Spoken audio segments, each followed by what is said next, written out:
David, welcome to the programme. Thank you very much for joining us. Fiji is from outside, it looks like a basket case. Is it as bad as it looks? I don't think it's as bad as it looks. You know, if we could go back over the last 2 decades, this is the 4th coup, or some might argue that it's actually a continuation of the coup in December 2006. So there have always been these periods of absolute trauma in Fiji, and it looks like the end of the world has come and so on. But Fiji is a very resilient country. The people are incredibly resilient and so on, and everybody moves on after the sort of immediate dramas.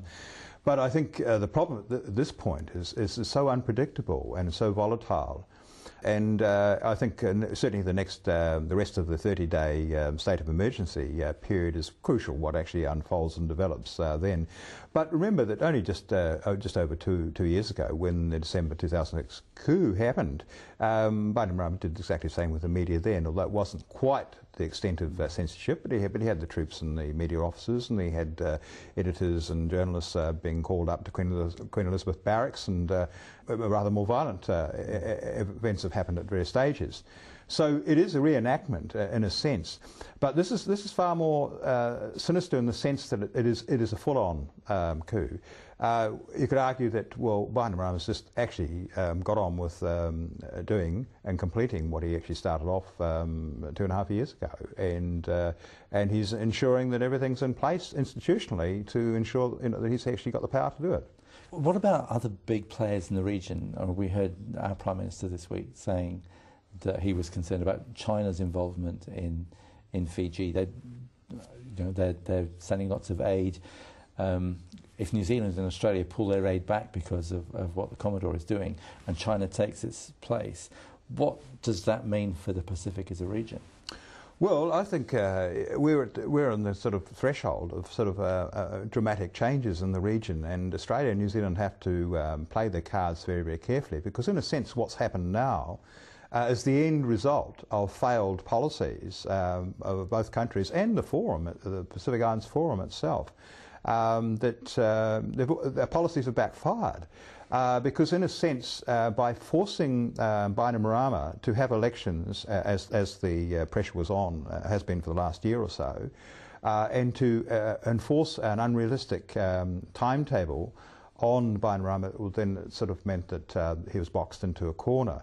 Now, of course, as you mentioned, China's waiting in the wings. China would be very happy for the opportunity to build up trade and influence in Fiji.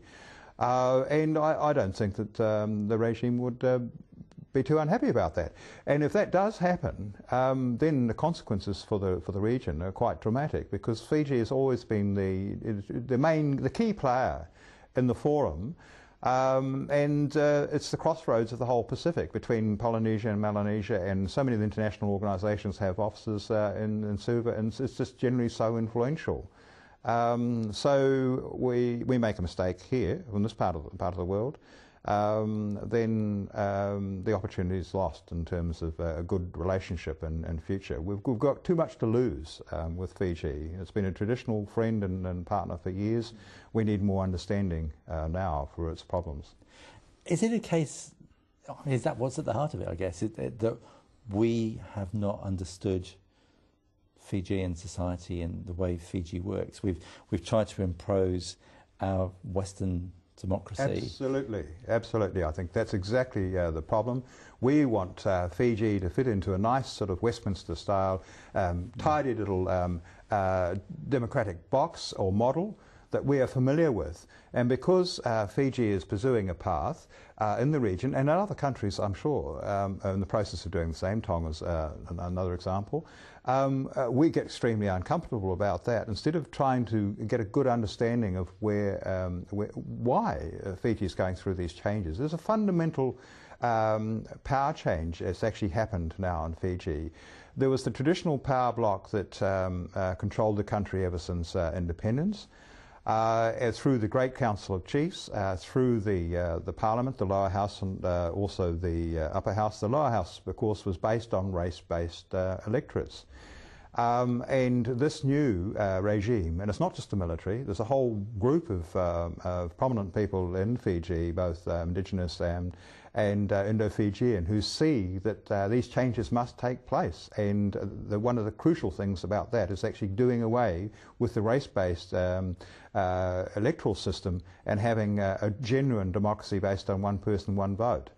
Indigenous Fijians have something like 58% of the population. Indo-Fijians have shrunk to now to about 37 through an outflow as a result of the coups, but also just migration generally. And remember too that the land in Fiji is inalienable, 83% indigenous. So a lot of the old bogies have gone, long gone, and this regime, for all its faults, has actually been trying to sort of make those fundamental changes that are needed. It does sort of point out what's the point of the Pacific Islands Forum, and I guess the Commonwealth as well, because it's sort of, they seem to be paper tigers in the end. Well, paper tigers in the sense, personally, I would think that Fiji shouldn't be excluded from the forum. It's essential to maintain a place within the region. That would be an absolutely retrograde step to try and force Fiji out of the Commonwealth. And other countries don't necessarily agree, although they went along with it. Papua New Guinea in particular, Sir Michael Somare was very, very adamant at the time of the last leaders' meeting that we shouldn't isolate Fiji, and in a sense we have been. We have been trying to isolate it for 2 years instead of understanding its issues and problems. It's not to support what's going on at all. I mean, it's a total betrayal of democratic processes and so on. But in the long run, these changes may be constructive, and we have to sort of try and be a lot more understanding and supportive in the meantime. David, thank you very much indeed for joining us on the program. Thank you.